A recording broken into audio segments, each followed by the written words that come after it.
27 दिसंबर को भारत की जो वनडे सीरीज के लिए जो टीम है वो आती है, जिसमें जसप्रीत बुमराह को बाहर रखा जाता है।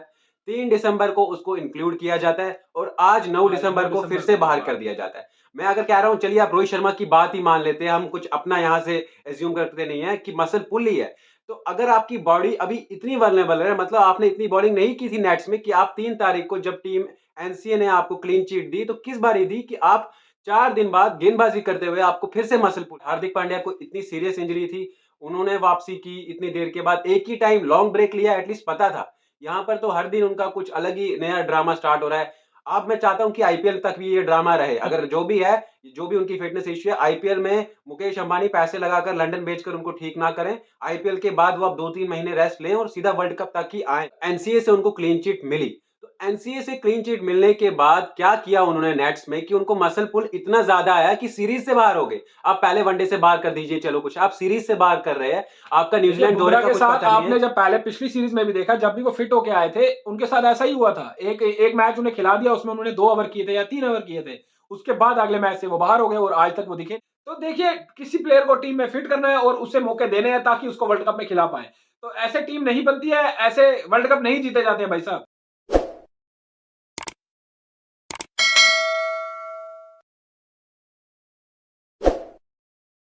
जय हिंद दोस्तों, आप सबका स्वागत है हमारे चैनल क्रिकेट की बात पे। तो जैसा कि आपने अभी थोड़ी देर पहले सुना कि जसप्रीत बुमराह टीम से बाहर हो गए ऐन मौके पे। मैं यहां तक मैं देख रहा था, देखिए आपने अगर एक प्लेयर को एसेस कर दिया था कि वो फुली फिट है, तो कैसे वो फिर मतलब कैसे उसको ऐसा हो गया कि वो चोट के कारण फिर टीम से बाहर करना पड़ा? कहीं ये शहीन शाह अफरीदी की तरह ना हो जाए। कहीं देखिए अगर वो प्लेयर फिट नहीं था तो आप उनको टीम के साथ जोड़िए ही मत, आप उनको प्रैक्टिस में भी ले आए। अब कल मैच है, आज आपने देखा कि प्रैक्टिस करवा के आप उनको बैक स्ट्रेन हुआ है या क्या हुआ है, वो तो अभी हमारे तक मेरे को लगता है कि प्रॉपर खबर आएगी भी नहीं। क्योंकि अगर उनको कोई मेजर इंजरी हुई होगी तो वो आपको इस सीरीज के बाद ही पता चलेगा। चेतन शर्मा जो इन्होंने वापस रिलेक्ट करके उसे सिलेक्शन कमेटी का हेड बनाया, और फिर उसे हटाया क्यों गया था? सबसे बड़ी बात तो यह है कि उसे हटाया क्यों गया था, और सबसे आते ही उनकी लापरवाही हमें दिखने लगी है फिर से। मुझे नहीं लगता कि चेतन शर्मा, देखिए उनका अपना टेन्योर पूरा हो चुका था, अब मेहरबानी करते उनको रिलैक्स देते। हमारे पास इतने इतने जो भी इतने अच्छे अच्छे हमारे पास सिलेक्टर्स अभी, देखिए 140 करोड़ की आबादी है, अगर आप उसमें से सिर्फ क्रिकेटर ही लगा दो तो मेरे हिसाब से 1.5 2 4 हजार या 3 हजार या 5 हजार तो क्रिकेटर होंगे कम से कम। आप उसमें से जो हमारे महान क्रिकेटर थे उनको किसी को ले आके सिलेक्शन कमेटी का हेड बना देते। लेकिन अगर आपने यही सब ड्रामा करना था तो आपने हटाना ही नहीं चाहिए था उसे। ये आपने सैक किया है किसके लिए? आपने इसको सैक किया है जो आपका T20 वर्ल्ड कप में जो आपका हाल हुआ है, या आप इसे आप फिर सैक करना चाहते हैं ओडीआई वर्ल्ड कप के बाद?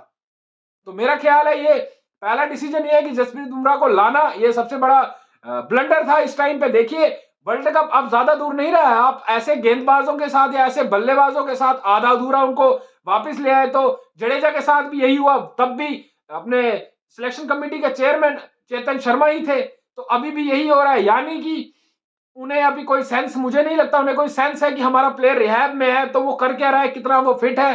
तो इस मामले में वो रुचि नहीं दे रहे हैं, तो वो प्लेयर को ला रहे हैं जबरदस्ती, प्लेयर आ भी रहा है तो एन मौके पे फिर उसे इंजरी आके तो फिर बाहर बिठा रहे हैं। ऐसा ना हो कि शहीनशाह अफरीदी जैसा माहौल हो जाए और ये प्लेयर अगला वर्ल्ड कप भी ना खेल पाए।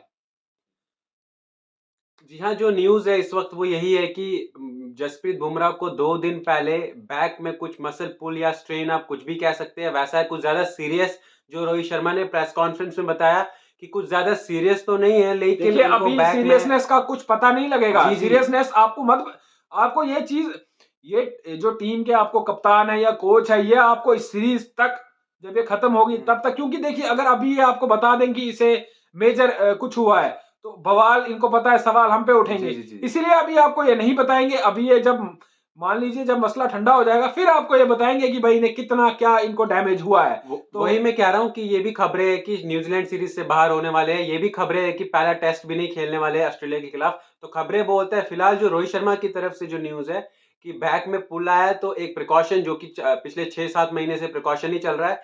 और उसके बाद अगर आपको मैं थोड़े स्टैट्स की तरफ बता दूं, तो 27 दिसंबर को भारत की जो वनडे सीरीज के लिए जो टीम है वो आती है, जिसमें जसप्रीत बुमराह को बाहर रखा जाता है। 3 दिसंबर को उसको इंक्लूड किया जाता है और आज 9 आज 9 दिसंबर को फिर दिसंबर से को बाहर बाहर। कर दिया जाता है। मैं अगर कह रहा हूँ चलिए आप रोहित शर्मा की बात ही मान लेते हैं, हम कुछ अपना यहाँ से एज़्यूम करते नहीं है कि मसल पुल ही है। तो अगर आपकी बॉडी अभी इतनी वल्नरेबल है, मतलब आपने इतनी बॉलिंग नहीं की थी नेट्स में कि आप 3 तारीख को जब टीम एनसीए ने आपको क्लीन चिट दी, तो किस बारी दी कि आप 4 दिन बाद गेंदबाजी करते हुए आपको फिर से मसल पुल हो रहा है या जो भी बैक में स्ट्रेन आ रहा है, तो आपकी बॉडी कितनी वल्नरेबल है। और हमारा एनसीए अभी भी मतलब वहां पर अगर आपको एटलीस्ट आपको 50-100 ओवर कराने के बाद आपको फिर आपको क्लियर करना क्लीन चाहिए। चिट मिलनी चाहिए थी। ऐसा क्या उन्होंने क्लीन चिट दी और भारतीय टीम में आए और ये फिर जडेजा थोड़ी के साथ गेंदबाजी। भी हुआ, जी, ये एक प्लेयर की कहानी नहीं है। जी, जी, जी। ये ऐसा जडेजा के साथ भी हो चुका है पहले, ऐसा हार्दिक पांड्या के साथ भी हुआ था पहले। तो ये लॉन्ग लिस्ट है और ये सब अभी देखिए, पहले ऐसा होता था कि प्लेयर फिट होता था तभी टीम में आता था। यहाँ पे प्लेयर को खिलाने के लिए टीम में लाया जा रहा है, चाहे वो फिर केएल राहुल हो। देखिए परफॉर्मेंस उनकी कुछ नहीं थी, हमने पहले भी, आप हमारी वीडियो देख लीजिए, अभी इससे पहले जो अपलोड की है हमने, उस पर भी हमने केएल राहुल पे बात की। तो देखिए, किसी प्लेयर को टीम में फिट करना है और उसे मौके देने हैं ताकि उसको वर्ल्ड कप में खिला पाए। तो ऐसे टीम नहीं बनती है, ऐसे वर्ल्ड कप नहीं जीते जाते हैं भाई साहब। जी, बिल्कुल, बिल्कुल। वही मैं कह रहा हूँ कि थोड़ा एनसीए जो वही थोड़ा-सा डामाडोल मसला है भारत का इस वक़्त। आप कोई भी इंजर्ड तो ये जो जसप्रीत बुमराह का मसला है थोड़ा सीरियस हो रहा है क्योंकि बैक की प्रॉब्लम्स वो तो ठीक ही नहीं हो रहे हैं। पता नहीं क्या चल रहा है। हार्दिक पांड्या को इतनी सीरियस इंजरी थी, उन्होंने वापसी की इतनी देर के बाद, एक ही टाइम लॉन्ग ब्रेक लिया एटलीस्ट पता था। यहाँ पर तो हर दिन उनका कुछ अलग ही नया ड्रामा स्टार्ट हो रहा है। अब मैं चाहता हूँ कि आईपीएल तक भी ये ड्रामा रहे। अगर जो भी है, जो भी उनकी फिटनेस इश्यू है, आईपीएल में मुकेश अंबानी पैसे लगाकर लंदन भेजकर उनको ठीक ना करें। आईपीएल के बाद वो अब 2-3 महीने रेस्ट लें और सीधा वर्ल्ड कप तक ही आएँ। अब ये नाटक करेंगे फिर से आईपीएल तक कि फिर से गेंदबाजी करना, थोड़ा-सा मतलब ये थोड़ा ये निराशाजनक ही है। बचकाना, देखिए आप सीधा उन्हें बाहर रखा है। फैंस की उम्मीद होती है ना, जब वो एक बारी अपने प्लेयर को देख लेते हैं ना टीम जी, में, जी, तो वो बिल्कुल। चाहते हैं वो प्लेयर आके खेले, ना कि वो नेट्स में आके इंजर्ड हो जाए। ये चाहे आप जडेजा के साथ ले लीजिए, ये चाहे आप किसी भी प्लेयर के साथ लीजिए, अगर वो टीम है जैसे सूर्य कुमार यादव, अगर आप उन्हें ऐन मौके पे कल कोई टीम से बाहर कर देगा, तो फैंस की उम्मीद होती है कि हम इस प्लेयर को देखें।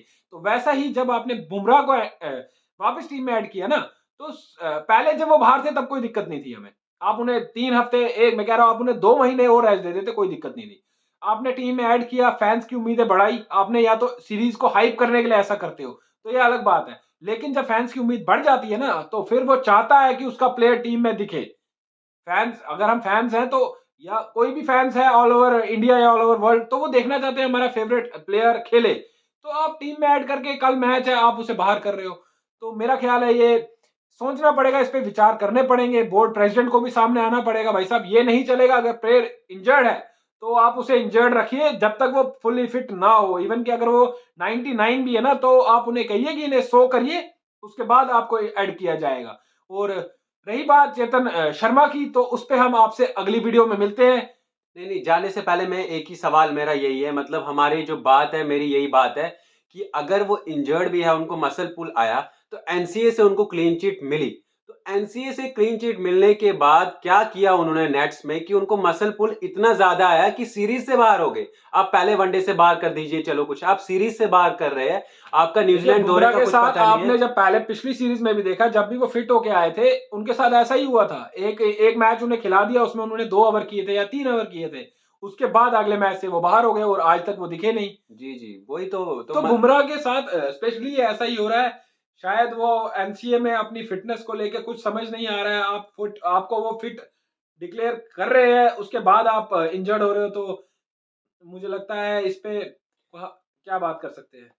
अब हम खत्म करेंगे, जाते-जाते एक दो लाइनें बोलूँगा मैं कि अगर आप भारतीय टीम में आते हो, ये एक बहुत बड़ी बात होती है। आपके 100 पैरामीटर्स टेस्ट होने चाहिए, आपके 100 डेढ़ 100 ओवर होने चाहिए, जिसकी बैक इतनी वल्नरेबल है, जिसका एक्शन इतना डिफ़िकल्ट है, उसके कम से कम 50 से 60 ओवर तो कराओ उसको। उसके बाद अगर कराए हुए हैं, फिर ये चीज़ हो रही है, तो वो फिर देखने वाली बात है। तो चलिए, फिलहाल तो यही बात है, मिलते हैं हम नेक्स्ट वीडियो में, तब तक के लिए। देखिए नेक्स्ट वीडियो में चेतन शर्मा के ऊपर वीडियो आने वाला है, तो ज़रूर आप उस वीडियो को भी शेयर कीजिएगा और इस वीडियो को भी आप ज़रूर शेयर करिएगा। तो मिलते हैं आपसे अगली वीडियो में, तब तक के लिए जय जय हिंद। हिंद।